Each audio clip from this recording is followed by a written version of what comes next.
WWE Roman ரிங்ஸோட plan என்ன, அடுத்து என்ன, பிளட் லைனோட ஸ்டோரி லைன் எப்படி போக போகுதுன்றத ஃபுல் டீட்டெயிலா தெரிஞ்சுக்கலாம். அதெல்லாம் தெரிஞ்சுக்கிறதுக்கு முன்னாடி நீங்க இன்னும் நம்ம சேனலை சப்ஸ்கிரைப் பண்ணிச்சுக்க.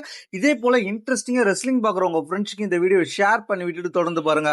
WWE ரெசல்மேனியா 42க்கு அப்புறம் ரோமன் ரிங்ஸோட ஃபர்ஸ்ட் ஆப்ன்ற ஜேக் எஃபெக்ட் வந்திருக்காரு. அவரு வர ராவுல அதை கன்ஃபார்ம் பண்ண போறாங்க. ஏன்னா அவர் இன்னும் ஒரு வாரம் டைம் கொடுத்துருக்காங்க, அந்த டயத்தை கன்ஃபார்ம் பண்ண போறாங்க. ஆனா நடந்து முடிஞ்ச ஸ்மாக் டவுன்ல ஜேக் எஃபெக்ட் நான் ரோமன் கூட மோத போறேன்றதை கிளியர் கட்டா சொல்லிட்டாரு.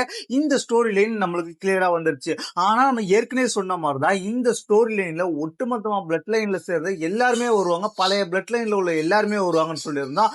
அதே போல ஒட்டுமொத்த பிளட் லைன் மெம்பரை இணைக்கும் விதமாக இன்னைக்கு நடந்த ஸ்மாக் டவுன்ல பாத்தீங்கன்னா என்ன நடந்துச்சுன்னு கேட்டீங்கன்னா, ஜேக் எஃபெக்ட் பேசிக்கிற நேரத்துல யூசர்ஸ் வருவாங்க, அதுக்கப்புறம் வந்து சோலோசிக்க தன்னோட எம்எஃப்டி டீமை கூட்டு வருவாரு. இந்த மாதிரி கான்ட்ரவர்சியா நடந்துச்சு.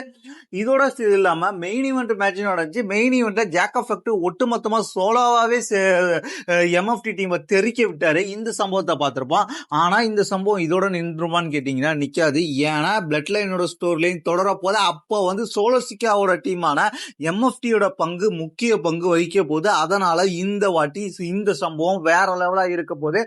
அதனால பிளட் லைன் ஸ்டோரியில Roman Reigns and Usos and Jacob Fatu இவங்களுக்குள்ள மட்டும் இல்லாம எம்எஃப்டி டீமை சேர்ந்த டாமாட்டோங்க, அதுக்கப்புறம் வந்து டாலாட்டோங்க, அதுக்கப்புறம் வந்து ஜேடி மேத்யூஸ், அதுக்கப்புறம் சோலோசிக்கா, இவங்க எல்லாருமே இருக்க போறாங்க. அதனால இந்த bloodline storyline Raw and SmackDown ரெண்டுத்திலயுமே சேர்த்து இருக்க போது. அதனால ராவ் அண்ட் ஸ்மாக் டவுன்ல இனி பிளட் லைன் ஸ்டோரி லைன் கொண்டு போயிட்டு கடைசியா எப்பொழுதும் போல பிளட் லைன்ல வச்சு ஒரு சர்வே சீரிஸ் வார் கேம் வைப்பாங்க. அந்த வார் கேம் வரைக்கும் இந்த பிளட் லைன் ஸ்டோரி லைனா இருக்க போகுது அப்படின்றது இப்போதைக்கு கிளியர் கட்டா தெரிஞ்சிருக்கு.